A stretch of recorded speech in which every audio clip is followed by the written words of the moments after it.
Hello! Welcome to Reading and Spelling Tutoring with Growing Through Dyslexia. When we start out with a new student, we do a series of assessments including reading grade level, fluency, handwriting, and spelling. We use these assessments primarily to monitor progress and make sure they're making the kinds of gains that we expect to see, but also a bit to start them in the right spot in the program based on their current skill level. And you can see a bit here. If after we do those assessments, we would jump into our activities. The lessons are about 50 minutes long, or we can do half lessons if that might be necessary for younger students or those who struggle with attention. By and large, most of our students have dyslexia and also ADHD, and they do pretty well with our 50-minute lessons. There are 140 activities that we'll go through. About 5 activities are completed per 50-minute lesson, which puts us somewhere around 30 lessons to get through the whole scope and sequence of the program that we use. The program will focus on sound patterns, so you can see an example here, different ways to spell the same sound. And this is the sound E. So E in the middle of a word versus E at the end of a word, or kind of goofy ways to spell the sound E. As we're moving through, we're looking at different sound patterns like A, ul.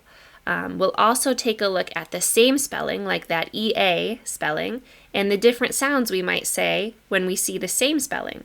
Like in the word great, we could say A, or head or thread, we could say eh, right? And as we go through this curriculum, we're also looking at some morphology, some multisyllable word attack. We'll jump right into those big words. We're saying the sounds while we write. There is a composition or a writing component included, although if you'd like to really focus on getting our ideas down on paper or writing longer essays, we can pull in some more writing curriculum from Think SRSD, and that would be an optional addition. It would make those 30 lessons a little bit longer, but not significantly. After we get through the whole 140 activities, which takes about 30 lessons to get through, we would do a final assessment with your child to check in again on their reading grade level, fluency, handwriting, spelling. At that time, we'd decide if they are ready to continue on with more lessons or ready to be done. I'd say about 50% of our students choose to continue on and do more lessons with us. Most of our students are seeing pretty significant gains over those 30 lessons, and we'll see somewhere around 3 to 4 grade levels of decoding progress, of reading progress. Those who continue with us might be continuing on for a little bit for fluency, largely for spelling. So as we look at the progress that our students make, on average, we're seeing big jumps in reading grade level first. So again, 3 to 4 grade levels of reading progress in those 30 lessons. The next thing to improve would be fluency, so the speed with which your child can read. The last thing to improve is always spelling. It just takes a little bit more repetition. Spelling will show some improvement in those 30 lessons.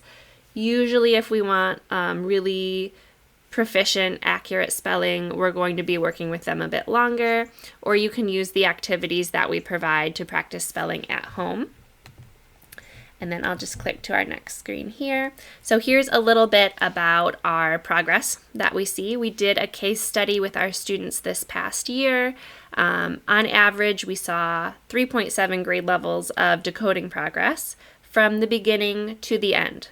And we saw that there was an average of 31 lessons to complete the scope and sequence or the program to get those 3.7 grade levels of progress. So that was pretty exciting. And you can see more about this in our website under resources. When you work with us, you would also have access to our Google Classroom. It would include some resources that you could practice with your child at home, different worksheets and games, and it's all organized by sound pattern. So as we're working on the sound E, you'd see a folder that has all practice for the sound E. That will be available to you once you sign up. This document here is our homework practice, which you would find in our resources tab.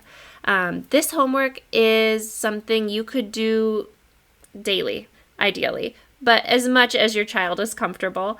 Some students are just not comfortable reading out loud at first, and that's okay. Give them time. When they're ready, this is here and it's available for you to review.